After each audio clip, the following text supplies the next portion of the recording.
গলার কাঁটাটা তাহলে নেমেছে। হ্যাঁ বন্ধু, শোন না, তোকে বলেছিলাম না যে আমার নতুন প্রেমের বাতাস লেগেছে। হ্যাঁ, কিন্তু মেয়েটাকে সেটা তো বলস নাই। আরে সকালে বাসার নিচে দুটা মেয়ের সাথে দেখা হয়েছিল না, ওর মধ্যে যে বড় মেয়েটা তার নাম নীলা। ওটা কি মেয়ে নাকি রে ভাই? দেখে মনে হয় 440 ভোল্টের কারেন্ট। তো বাদ দে দোস্ত, এখন একটা আইডিয়া দে, আমি ওই মেয়েটাকে কিভাবে পটাবো। অ্যাঞ্জেল মারিয়াকে যেভাবে পড়িয়েছিলি সেভাবে পড়া। আরে কোথায় অ্যাঞ্জেল মারিয়া? অ্যাঞ্জেল মারিয়া তো একটা নর্মাল ব্যাটারি কারেন্ট, আর ওই মেয়ে 440 ভোল্টের কারেন্ট। ওই মেয়েকে তো এইভাবে হ্যান্ডেল করা যাবে না বন্ধু, স্মার্টলি হ্যান্ডেল করতে হবে। তাহলে কাজ কর, স্মার্ট হয়ে যা, মেয়েটাকে পাত্তা না দিয়ে অ্যাটিটিউড দেখা। এতে কি কাজ হবে? ইতিহাস সাক্ষী আছে বন্ধু, অতিরিক্ত সুন্দর মেয়েরা এভাবেই পটে। তোর কথা যুক্তি আছে, দেখি ট্রাই করে।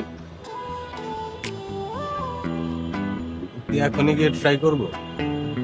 যাই হোক, গালের লাল দাগ দূর করবো কিভাবে?